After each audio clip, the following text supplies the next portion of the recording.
വോട്ടധികാർ യാത്ര ഓരോ ദിവസവും ഓരോ വാർത്തയാണ് പുറത്തു വരുന്നത്. ഇപ്പോൾ ഇന്ന് വരുന്ന വാർത്ത ഇന്ത്യ ബ്ലോക്കിൻ്റെ ബീഹാർ മുഖ്യമന്ത്രി കാൻഡിഡേറ്റ് പ്രഖ്യാപനം വന്നു. പ്രഖ്യാപിച്ചത് ആരുമല്ല, തേജസ്വി യാദവ്. പ്രഖ്യാപിച്ചത് തേജസ്വിയെ തന്നെ മുഖ്യമന്ത്രിയായിട്ട് സ്വയം പ്രഖ്യാപനം. അപ്പോൾ അങ്ങനെ പുതിയ പുതിയ വാർത്തകൾ വരുന്നുണ്ട്.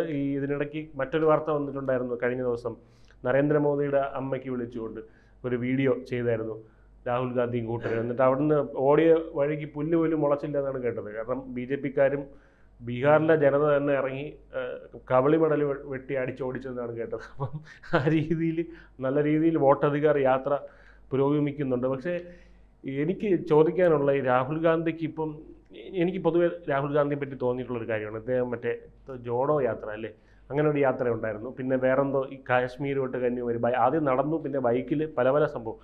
ശരി, ഇദ്ദേഹത്തിന് സ്വന്തം രാജ്യം കാണണം, ജനങ്ങളെ കാണണമെന്ന് തോന്നുന്നതിൽ തെറ്റ് തോന്നുന്നില്ല. പക്ഷേ അത് രാഷ്ട്രീയത്തിൽ വരുന്നതിന് മുന്നേ അല്ലേ അത് ചെയ്യേണ്ടത്?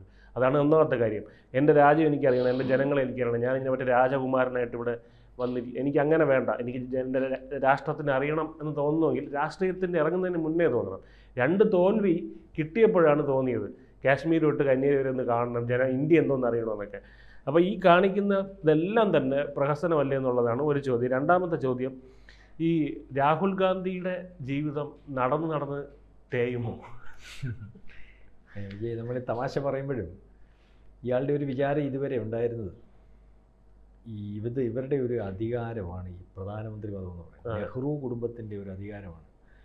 അല്ലെങ്കിൽ 10-60 കൊല്ലം 75 കൊല്ലം ആവുന്നുണ്ട് നമ്മളിപ്പോൾ, മനസ്സിലായോ? അപ്പോൾ അതിനകത്ത് ഈ വളരെ കൂടുതൽ സമയവും അവരുടെ ഭാഗമായിട്ട് നിന്ന് ഇടയ്ക്കിടയ്ക്ക് വേറെ ചില കുഴപ്പങ്ങൾ കൊണ്ട് വന്നാലും വീണ്ടും ഞങ്ങളുടെ കയ്യിൽ വരും. അപ്പം അത് എൻ്റെ ഒരു അവകാശമാണെന്ന് വിചാരിച്ച് ഇദ്ദേഹം ഒരുപക്ഷെ ഇദ്ദേഹത്തിന് സാധ്യത ഉണ്ടായിരുന്നൊരു സമയത്ത് മാറി നിന്നിട്ട് ഞാനൊന്ന് അദ്ദേഹത്തിന് പോകേണ്ടടുത്തൊക്കെ പോയിട്ട് വരുമ്പം മൻമോഹൻ സിംഗ് മാറിയിട്ട് എനിക്ക് തരട്ടെ, അല്ലെങ്കിൽ എനിക്കാവട്ടെ എന്നുള്ള രീതിയിലേക്കുള്ള ഒരു രീതി വന്നിട്ട് ഈ 2014 മോദി വന്നു കഴിഞ്ഞിട്ട് ഈ കൊച്ചാടൻ പലവട്ടം പല പരിപാടി നോക്കിയിട്ട് ഈ രക്ഷയില്ല. ഇപ്പോൾ ഇയാൾക്ക് മനസ്സിലായി ഇത് എറിഞ്ഞാലും വീഴത്തില്ല, അല്ലെ എനിക്ക് എറിയാഞ്ഞ് വീഴ്ത്താൻ പറ്റുന്ന ഹൈറ്റിലല്ല ഈ ഐറ്റം നിൽക്കുന്നതെന്ന് മനസ്സിലായപ്പോൾ ഇയാൾക്ക് യഥാർത്ഥത്തിൽ വട്ടായി. ഇയാൾക്ക് വിജയ് ചോദിച്ചതുപോലെ രാഷ്ട്രീയം പഠിച്ചിട്ട് വേണ്ട ഇതിനകത്ത് ഇറങ്ങാനെന്ന് ചോദിച്ചാൽ ഒരു രാഷ്ട്രീയവും അറിയത്തില്ല. കഴിഞ്ഞ ദിവസത്തെ ഏറ്റവും അവസാനത്തെ ഒരു കാര്യം ഞാൻ കേട്ടത് പറയാം. ഈ ഗോഡ്സെയെ പറ്റി പറഞ്ഞപ്പോൾ ഗോഡ്സെയാണോ മറ്റേ ഏതാണ്ടൊരു ഗോഡ്സെ ആണല്ലോ നമ്മുടെ ഈ മറ്റേ സവർക്കറെ പറ്റി പറഞ്ഞപ്പോൾ സവർക്കറിൻ്റെ ഒരു വിഷയമായിട്ട് വന്നപ്പം ഭരണഘടനയായിട്ട് ബന്ധപ്പെട്ട് അതുകൊണ്ടാണ് സവർക്കറുമായിട്ട് ബന്ധപ്പെട്ട് ഭരണഘടനയായിട്ട് ബന്ധപ്പെട്ട് ആണെന്ന് പറഞ്ഞു ഈ സവർക്കറെ അന്ന് അതുണ്ട്.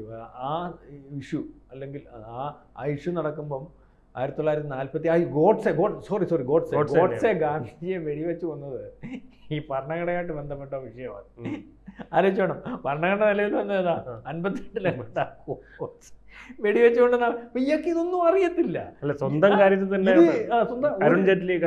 അതെ ഒരു കാര്യം അറിയത്തില്ല. ഇനി ഇത് എന്തായാലും ഇത്രയും വലിയൊരു മനുഷ്യനല്ലേ, അല്ലെങ്കിൽ ഇദ്ദേഹത്തിന് ആരെങ്കിലും എഴുതി കൊടുക്കുന്നുണ്ടാവുമല്ലോ. ഇതൊക്കെ എഴുതി കൊടുക്കുന്നതാണെങ്കിൽ ഇയാളെ പൊട്ടനാക്കുമല്ലേ?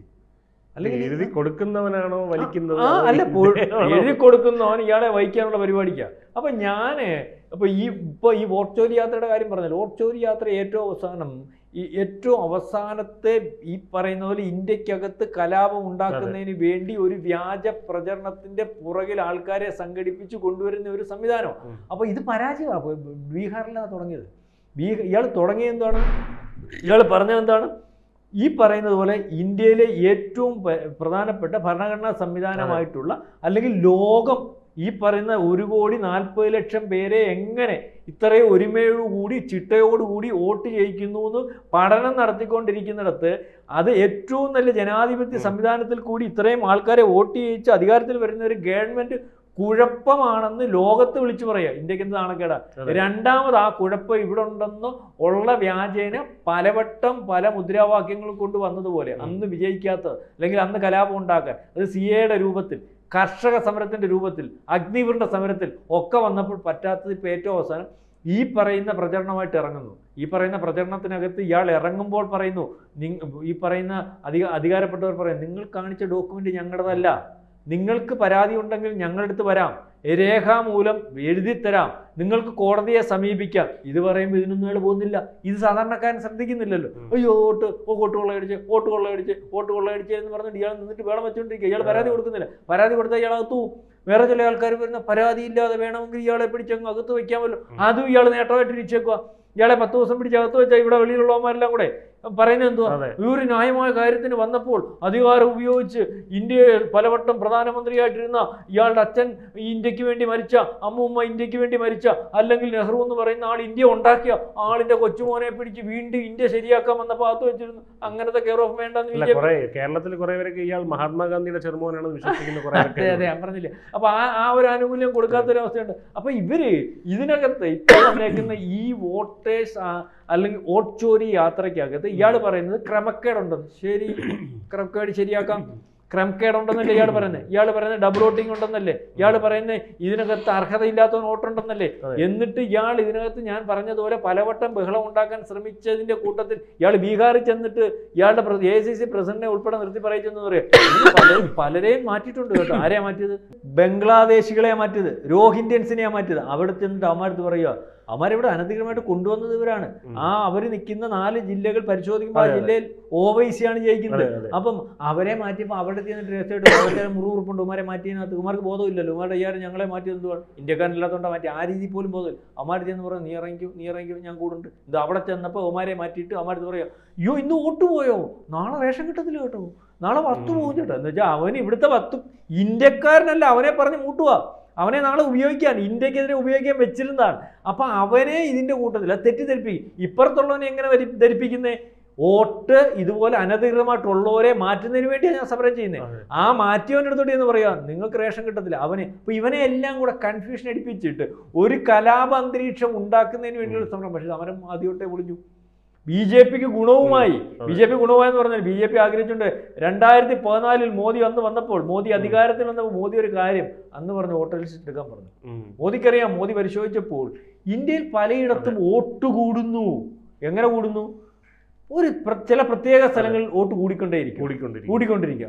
അപ്പം ഇത് പരിശോധിക്കുമ്പോൾ അവൻ അച്ഛനില്ല, അമ്മയില്ല, മറ്റില്ല, ഒരു പ്രത്യേക ഒരു കോന്നൻ അല്ലെ ഒരു ശങ്കരൻ അല്ലെങ്കിൽ ഒരു അയ്യപ്പൻ, അല്ലെങ്കിൽ ഞാനീ പറയാം സാധാരണക്കാരൻ മനസ്സിലായി ഇങ്ങനെ വരുന്നു. ഇവൻ നോക്കുമ്പോൾ ഇവൻ അയ്യപ്പൻ അച്ഛനില്ല, അയ്യപ്പൻ സ്വയം പോവാ, കോന്നൻ സ്വയം പോവാ, അല്ലെങ്കിൽ ശങ്കരൻ സ്വയം പോവാ.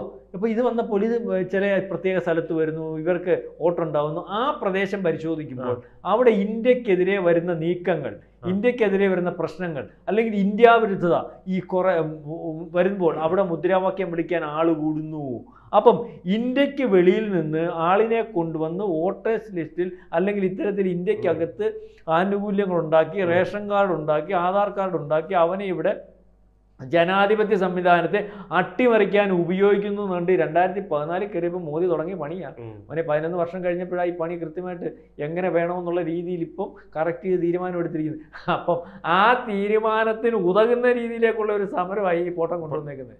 അല്ലെങ്കിൽ ഇപ്പം ഖാനയിൽ പോയപ്പോൾ പ്രധാനമന്ത്രി പറഞ്ഞൊരു കാര്യമുണ്ട്, 2500 political parties, I M the prime minister of world's largest democracy എന്ന് പറഞ്ഞത്.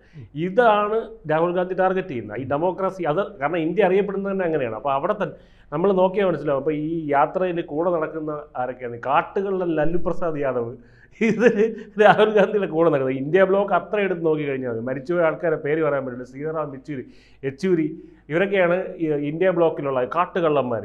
പിന്നെ എന്താണ് ഈ അഖിലേഷ് യാദവ് എന്നൊക്കെ പറയുന്ന ഒന്നാം തരം ഫ്രോഡാണ്. അപ്പോൾ ഇവരെയൊക്കെയാണ് പിടിച്ചു വെച്ചിട്ടാണ് ഇയാൾ എന്താണ്, അതായത് നമ്മൾ ചാണക്യതന്ത്രത്തിൽ പറയുന്നുണ്ടല്ലോ, ഈ രാജാവിനെതിരെ എന്താ സകലമാന ആൾക്കാർ ഒരുമിക്കുന്നുണ്ടെങ്കിൽ കള്ളനും രാജാവ് നീതിമാനാണെങ്കിൽ കള്ളനും നായാടിയും എല്ലാം ഒരുമിക്കുന്നുണ്ടെങ്കിൽ രാജാവ് നീതിമാനാണ്. അപ്പൊ ചുരുക്കി പറഞ്ഞാൽ ഇപ്പൊ ഇയാള് ഇന്ത്യയെ അട്ടിമറിക്കാൻ ഈ പറയുന്നത് പോലെ ലോകത്ത് ഏറ്റവും വലിയൊരു താരിഫായിട്ട് ഇരിക്കുന്ന സമയത്ത് ഇന്ത്യ അതിന്റെ പുറകിൽ നിൽക്കുമ്പോൾ ഇന്ത്യക്കകത്ത് ഒരു ആഭ്യന്തര പ്രശ്നം ഉണ്ടാക്കാൻ പോവുകയാണ്. അപ്പൊ ഇയാൾ ഏറ്റെടുത്തിരിക്കുന്ന മുദ്രാവാക്യത്തിന്റെ ഗുണം വീണ്ടും BJP ഗുണം ഉണ്ടാകുമ്പോൾ BJPയുടെ പ്രശ്നം അതാ. BJP ഏറ്റെടുത്തിരിക്കുന്ന മുദ്രാവാക്യം എന്തുവാ? വോട്ടേഴ്സ് ലിസ്റ്റിനകത്തുണ്ടായിരിക്കുന്ന പ്രശ്നം പരിഹരിക്കേണ്ടതിന് വേണ്ടി ഞാൻ ഇറങ്ങിയിരിക്കുന്നു. വോട്ടേഴ്സ് ലിസ്റ്റിനകത്ത് മൊത്തം അങ്ങ് പ്രശ്നം, ശരി പരിഹരിച്ചേക്കാം. ബീഹാറിൽ പരിഹരിച്ചല്ലോ, 11 ലക്ഷം വെളിയിൽ പോയല്ലോ. പശ്ചിമ ബംഗാളിലും പരിഹരിക്കാൻ പോവാ. എത്ര ലക്ഷം വെളിയിൽ വരും? 6 ജില്ലയിൽ ഈ പറയുന്ന രോഹിംഗ്യ മുസ്ലിങ്ങളും അല്ലെങ്കിൽ ബംഗ്ലാദേശികളും മാത്രമാണ്. 42 നിയമസഭാ മണ്ഡലം കൊണ്ട് മൊത്തം ജയിക്കുന്ന ആരാ? മമതാ ബാനർജിയാ. പരിഹരിക്കാൻ പോകുന്നത് എങ്ങനെയാണെന്നറിയാം? വീടുകളിൽ കയറും.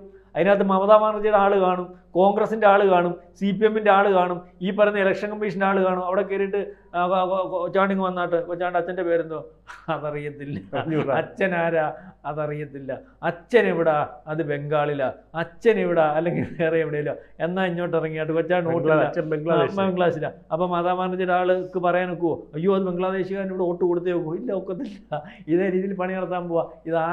ഈ പണി നടത്തി കഴിഞ്ഞിട്ട് വേറൊരു പണി മോദി വെച്ചിട്ടുണ്ട്. ഇപ്പൊ സെൻസസിന്റെ പണി തുടങ്ങിയിട്ടുണ്ട്.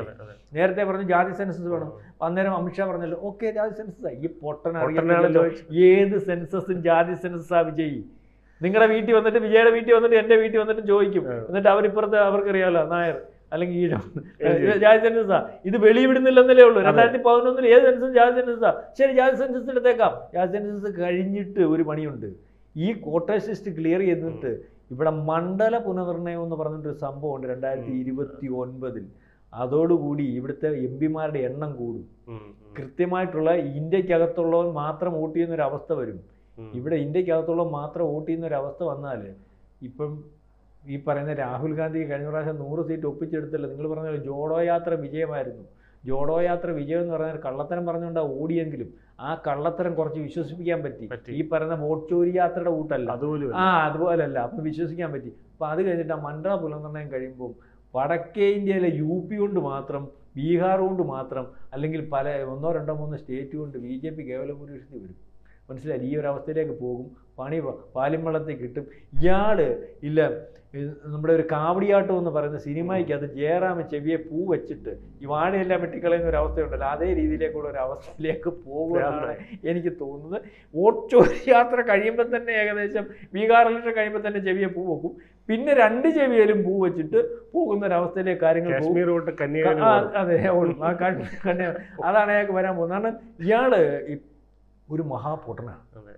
അതെ, ഇയാളെ പൊട്ടം കളിപ്പിക്കുകയാണ്. കാരണം മനസ്സിലാകുന്നുണ്ട് ഇയാള് ഒരുപക്ഷെ കഷ്ടമാണ്. നമ്മൾ ഈ പലപ്പോഴും കോൺഗ്രസിനകത്ത് ഒരുപക്ഷെ അധികാരത്തിൽ വരാൻ സാധ്യതയില്ലാത്ത പല സമയത്തും അതിനകത്ത് നിന്നിട്ടുള്ള ആൾക്കാരെ, ഒരുപക്ഷെ ഇയാളുടെ അച്ഛനെയും അല്ലെങ്കിൽ ഇയാളുടെ ഒരു ഇന്ദിരാഗാന്ധി, എന്തുവരെ നമ്മുടെ പ്രധാനമന്ത്രി 2 പേര്, അവരെ 2 പേരെയും ഉള്ള ആ മരണത്തിന് ഇപ്പോഴും തന്തയില്ലാതാണ് നിൽക്കുന്നത്. തന്തയില്ലാന്ന് പറഞ്ഞാൽ വേറെ ആരാ? LTT-കാരൻ ഇതുവരെ ഈ പറയുന്ന ഈ അന്ന് ഇന്ദിരാഗാന്ധിയുടെ മരണം ഇതുവരെ LTT ചെയ്തിട്ടുള്ളത് ഏക്കാത്തത്. അവരുടെ പേരിൽ ആരോപണം വന്നിട്ട് അവർ ഏക്കാത്തൊരു കാര്യം അവർ ഇന്നും പറയും. ഇന്നിപ്പോൾ LTT ഇല്ല. ഞങ്ങളല്ല ചെയ്തത്, ഞങ്ങളുടെ പുറത്തുള്ള ആരോപണം രാജീവ് ഗാന്ധിയുടെ. അതിനു മുമ്പ് മറ്റേതിൻ്റെ കെയർ ഓഫിലായിരുന്നു, ഖാലിസ്ഥാൻവാദികളല്ലേ ചെയ്തത്, അമേരിക്കയല്ലേ ചെയ്തത്. മനസ്സിലായില്ലേ? അതിൻ്റെ പുറകിൽ അന്നത്തെ ഒരു കേന്ദ്രമന്ത്രി ഉണ്ടായിരുന്നു. എൻ്റെ പേര് ഞാനിപ്പോൾ പറയുന്നില്ല, ഞാനായിട്ട് വീണ്ടും അത് പറയണ്ട. അന്ന് പലരും പറഞ്ഞതാ ഇന്ത്യ. മനസ്സിലായി? അന്ന് ഇന്ത്യയുടെ ഇന്റർവ്യൂ ചെയ്തപ്പോൾ ഒരുത്തനെ അന്നേരം വെടിവെച്ച് കൊന്നില്ലേ. ഇന്ത്യയുടെ ഇന്റർവ്യൂ വന്നപ്പോൾ അന്ന് ജയിലിൽ നിന്നവന് രാവിലെ തൂക്കിക്കൊള്ളുന്നവന് തലേന്ന് ഇന്റർവ്യൂ ചെയ്തപ്പോൾ അവൻ പറഞ്ഞ എന്തോ, ഞങ്ങളല്ല ചെയ്തത്, ഞങ്ങളെ കൊണ്ട് ചെയ്യിച്ചതാണ്.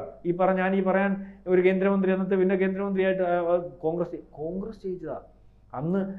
അത് കഴിഞ്ഞിട്ട് അതങ്ങ് പോട്ടെ. രാജീവ് ഗാന്ധി നിങ്ങൾക്കറിയാമല്ലോ, ഒരു ബൂത്ത് പ്രസിഡന്റ് പോലും ഏതെങ്കിലും ഒരു നേതാവ് വന്നാൽ നേതാക്കന്മാർ മൊത്തം പോയി സ്റ്റേജ് ചവിട്ടി ഓടിക്കുന്നിടത്ത് ഈ രാജീവ് ഗാന്ധി അന്ന് മരിച്ചപ്പോൾ ആരുണ്ടായിരുന്നു സ്റ്റേജിൽ? അവിടുത്തെ ജില്ലാ കോൺഗ്രസ് കമ്മിറ്റിയുടെ പ്രസിഡന്റ് ഉണ്ടായിരുന്നു. ആ പ്രാദേശിക നേതാക്കന്മാർ ആരും ഉണ്ടായിരുന്നു? അയാൾ മാത്രം പൊട്ടിത്തെറിക്കുന്നു. അപ്പോൾ അതിനകത്തൊരു പ്ലാനിങ് ഇല്ലേ? അപ്പോൾ അതുപോലെ ഈ മനുഷ്യൻ ഓടും. ഇയാളെ ഇങ്ങനെ പൊട്ടം കളിപ്പിച്ച് ഓടിക്കും. ഇവൻ ഇരുന്നാൽ ഇത് തീരുമെന്നറിയാം. ഏതെങ്കിലും ഒരു സാധ്യത ഉണ്ടോ? അല്ലെങ്കിൽ ഇവൻ തീർന്നില്ലെങ്കിൽ സാധ്യതയൊന്നും ഉണ്ടാവുന്ന ഒരു അവസ്ഥയില്ലല്ലോ. അപ്പം അടുത്ത ഇലക്ഷൻ വരുമ്പോഴത്തേക്ക് ഏത് കളിയും കളിക്കും. അതുകൊണ്ട് മോദി ഫുൾ സെക്യൂരിറ്റി കൊടുത്തേക്കുവാ. സെക്യൂരിറ്റി കൊടുത്തേക്കുവാ. ഇവിടെ രാഹുൽ ഗാന്ധിയുടെ സെക്യൂരിറ്റി കഴിഞ്ഞിട്ടുള്ള തീരുമാനം മതി. അത് കഴിഞ്ഞിട്ട് ഇന്ത്യക്ക് സെക്യൂരിറ്റി കൊടുത്താൽ മതി എന്നാണ് മോദി പറഞ്ഞത്. കാരണം ഈ പണി ഒപ്പിച്ചു കളയും. മനസ്സിലായി? അത്രയ്ക്ക് പല പണികളും ഒപ്പിച്ചിട്ട് ഈ രാജ്യത്തിനകത്ത് അല്ലെങ്കിൽ അധികാരം പിടിച്ചിട്ടുള്ള പാർട്ടിയാണ്. മാത്രവുമല്ല, മോദിയെ മാറ്റുന്നതിന് വേണ്ടി അമേരിക്കൻ ചാര സംഘടന സജീവമാകുന്നു എന്നുള്ള റിപ്പോർട്ട് നമ്മുടെ രഹസ്യാന്വേഷണ വിഭാഗത്തിനുണ്ട്. അപ്പോൾ ഏത് പണി അവർ ചെയ്യും ഇതിൻ്റെ പുറകിൽ. അപ്പം ഇയാളുടെ സെക്യൂരിറ്റി ആയിട്ടാണ് ഞാൻ പറഞ്ഞു. ഇയാൾ കാണിക്കുന്ന പൊട്ടത്തരം കൊണ്ട് ഇയാളെ ഇങ്ങനെ വേണം. അതുകൊണ്ട് ഗുണമാർക്കാ മോദിക്ക്, എല്ലാവർക്കും അനുകൂലം. എനിക്ക് സംശയമുണ്ട് ഇയാളെ ഒരുപക്ഷെ BJP-യുടെ ചാരനാണോ അതോ BJP ഇയാളെ ഏൽപ്പിച്ചിരിക്കുകയാണോ എന്നൊക്കെ സംശയം തോന്നുന്ന രീതിയിലേക്കുള്ള ഒരു രാഷ്ട്രീയ പ്രവർത്തനമാണ് ഏതായാലും നടന്നത്. അതായത് ഇപ്പം ഈ വരുന്ന വോട്ട് ചോരി യാത്രയും നാളെ കാലത്ത് ഈ പറയുന്ന ദേശസ്നേഹികൾക്ക് മാത്രം വോട്ട് ചെയ്യാൻ പറ്റുന്ന രീതിയിലേക്കുള്ള ഒരു ഇന്ത്യയെ വാർത്തെടുക്കുന്നതിനും നരേന്ദ്രമോദി ശ്രമിച്ചതിന് ഒരു തടസ്സവുമില്ലാതെ സാധിച്ചു കൊടുക്കുന്ന ഒരു യാത്ര, അല്ലെങ്കിൽ അതിന് നിന്നു കൊടുക്കുന്ന ഒരു പ്രതിപക്ഷ നേതാവ് എന്ന് വേണം നമുക്കിതിന് പറയാൻ. അതുകൊണ്ട് പ്രതിപക്ഷ നേതാവിൻ്റെ ഈ യാത്ര അവസാനം റിസൾട്ട് ഉണ്ടാക്കാൻ പോകുന്നത് BJPക്ക് മാത്രമാണ്.